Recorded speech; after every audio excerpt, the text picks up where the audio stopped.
बेटा इसके पहले वाले वीडियो में हमने क्या सीखा था? हमने सीखा था मल्टीप्लिकेशन ऑफ इंटीजर्स, यानी इंटीजर्स का मल्टीप्लिकेशन करने का तरीका और उसकी प्रॉपर्टीज़ को। आज हम डिस्कस करेंगे डिवीज़न ऑफ इंटीजर्स, यानी कि इंटीजर्स के डिवीज़न का मेथड और उनकी प्रॉपर्टीज़ को।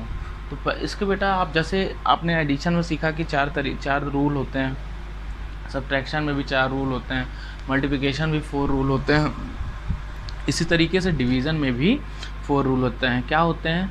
जैसे आपने किसी नेगेटिव इंटीजर को पॉजिटिव इंटीजर से डिवाइड किया तो हमेशा रिजल्ट नेगेटिव आएगा। किसी पॉजिटिव इंटीजर को नेगेटिव इंटीजर से डिवाइड करेंगे तो रिजल्ट हमेशा नेगेटिव आएगा। किसी नेगेटिव इंटीजर को नेगेटिव इंटीजर से डिवाइड करेंगे तो रिजल्ट हमेशा पॉजिटिव आएगा। किसी पॉजिटिव इंटीजर को पॉजिटिव इंटीजर से डिवाइड करेंगे तो रिजल्ट हमेशा पॉजिटिव आएगा। एक चीज़ बेटा आपने ध्यान दिया, मैंने यहाँ पे कहा कि नेगेटिव इंटीजर को पॉजिटिव इंटीजर से डिवाइड करेंगे रिजल्ट नेगेटिव आएगा, ये नहीं कहा कि नेगेटिव इंटीजर आएगा। इसी तरीके से यहाँ पे मैंने कहा नेगेटिव आएगा लेकिन नेगेटिव इंटीजर आएगा, ये बात मैंने नहीं कही। इसी तरीके से यहाँ पे मैंने कहा पॉजिटिव आएगा रिजल्ट, लेकिन पॉजिटिव वो इंटीजर हो ये ज़रूरी नहीं है। दोनों पॉजिटिव आएगा लेकिन वो पॉजिटिव इंटीजर हो ये ज़रूरी नहीं है।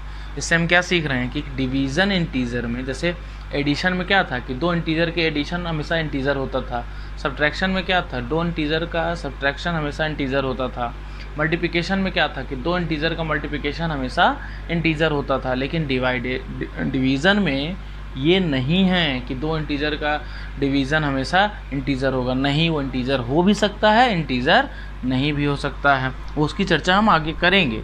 पहले इसके आपको एग्जांपल दिखा देते हैं। जैसे -8 को डिवाइड करना है 4 से। देखो नेगेटिव इंटीजर को पॉजिटिव इंटीजर से डिवाइड करना है तो रिजल्ट क्या आएगा? 4 को डिवाइड करोगे 2 आएगा, 8 को डिवाइड करोगे 4 से 2 आएगा। अब देखो नेगेटिव इंटीजर को पॉजिटिव इंटीजर से डिवाइड किए, नेगेटिव को पॉजिटिव डिवाइड करने पर नेगेटिव आता है तो यहाँ पे हमने नेगेटिव साइन लगा दिया। इसी तरीके से 8 को डिवाइड करें -4 से तब भी हमारा क्या आएगा? -2 आएगा। समझ में आ रहा होगा?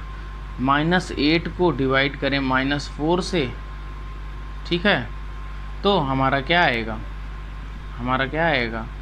2 आएगा, क्योंकि माइनस इंटीजर नेगेटिव इंटीजर को नेगेटिव इंटीजर से डिवाइड करने पे पॉजिटिव आता है। इसी तरीके से अगर हम 8 को डिवाइड किए 4 से तब भी हमारा क्या आएगा? 2 आएगा। पॉजिटिव इंटीजर को पॉजिटिव इंटीजर से डिवाइड करेंगे तो रिजल्ट पॉजिटिव आएगा। नेगेटिव इंटीजर को नेगेटिव इंटीजर डिवाइड किया, रिजल्ट पॉजिटिव आया। पॉजिटिव इंटीजर को नेगेटिव इंटीजर डिवाइड किया, रिजल्ट नेगेटिव में आया। नेगेटिव इंटीजर को पॉजिटिव इंटीजर से डिवाइड किया, रिजल्ट नेगेटिव आया। अब जैसे मैंने आपसे कहा था कि ज़रूरी नहीं कि इंटीजर ही है, यहाँ तो सब इंटीजर आ गए, लेकिन मैं आपको एग्जांपल जैसे दे रहा हूँ -2 डिवाइडेड बाई -5 डिवाइडेड बाई 2, तो क्या होगा इसका? माइनस मतलब नेगेटिव इंटीजर है, पॉजिटिव इंटीजर है, यानी रिजल्ट आपका क्या आना है? नेगेटिव आना है। लेकिन आंसर क्या होगा? 5/2। तो क्या ये इंटीजर है? क्या ये इंटीजर है? ये इंटीजर नहीं है। तो आप देख रहे हो ना, यहाँ पे इंटीजर आया, यहाँ पे इंटीजर नहीं आया। इसलिए डिवीज़न में अगर 2 इंटीजर्स के डिवीज़न होते हैं, 2 या 2 से अधिक इंटीजर्स के, तो ज़रूरी नहीं कि रिजल्ट हमारा हमेशा इंटीजर ही हो। समझ में आया आप लोगों को? अब आगे हम बात करते हैं डिवीज़न ऑफ इंटीजर्स की कुछ प्रॉपर्टीज़ होती हैं। उसमें से हमारा पहला प्रॉपर्टी है क्लोजर प्रॉपर्टी। क्या कहता है क्लोजर प्रॉपर्टी डिवीज़न मेथड में? कहता है the integers are not closed under division. क्योंकि for any 2 integers a and b, जहाँ पे b does not equal to 0, b 0 नहीं होना चाहिए। b अगर 0 हो जाएगा तो आप जानते हो कि 0 से अगर किसी संख्या में डिवाइड करेंगे तो भी 0 हो जाएगा, इसलिए b को 0 नहीं होना है। और a divided by b is not necessarily an integers, यानी कि ये क्लोज्ड नहीं है। Division integers of division division of integers closed नहीं है अंडर क्लोजर प्रॉपर्टी के। ज़रूरी नहीं है कि 2 या 2 से अधिक इंटीजर्स का डिवीज़न एक इंटीजर हो। इसी तरीके से अगला प्रॉपर्टी हमारा क्या है? Commutative property. क्या कहता है commutative property? For any 2 integer a and b where b does not equal to 0, a divided by b does not equal to b divided by a। जैसे कह रहा है कि a divided by b does not equal to b divide by a, यानी कि ये commutative नहीं है। यहाँ मैंने लिख दिया नॉट कम्यूटेटिव। जैसे एडिशन कम्यूटेटिव था, मल्टीप्लिकेशन कम्यूटेटिव था, सब्ट्रैक्शन कम्यूटेटिव नहीं था, इसी तरीके से डिवीज़न भी कम्यूटेटिव नहीं है। देखो यहाँ पे ना, जैसे 8 डिवाइडेड बाई 4, क्या इसके इक्वल होगा 4 डिवाइडेड बाई 8 के? बिल्कुल नहीं। यहाँ पे होगा 2, यहाँ पे होगा 1/2। क्या ये दोनों बराबर है? नहीं, ये दोनों बराबर नहीं हैं। समझ में आया? इसी तरीके से एसोसिएटिव प्रॉपर्टी, क्या है? डिवीज़न एसोसिएटिव प्रॉपर्टी को फॉलो करता है? यहाँ पे मैंने लिख दिया नहीं करता है। क्यों? क्योंकि for any 3 integer A B and C where B and C does not equal to 0, तो a divided by B divided by C does not equal to a divided by B divided by C. समझ में आया?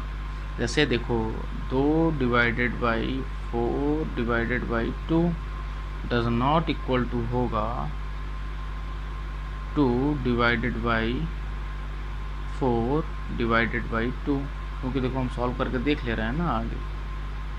यहाँ पे देखो 4 को 2 से divide करोगे, 4 को 2 से डिवाइड करोगे, पहले ब्रैकेट के अंदर का सॉल्व करते हैं ना, तो यहाँ पे 2 आ जाएगा, फिर यहाँ पे आ जाएगा क्या 2 divided by 2 that is equal to 1। और इसमें देखो क्या होगा, इसमें भी अगर आप इसको सॉल्व करोगे 2 को 4 से डिवाइड करोगे तो आ जाएगा क्या 1/2, और 1/2 को फिर 2 से डिवाइड करना पड़ेगा तो ये आ जाएगा क्या 1/4। तो क्या दोनों बराबर है? ये दोनों बराबर नहीं है।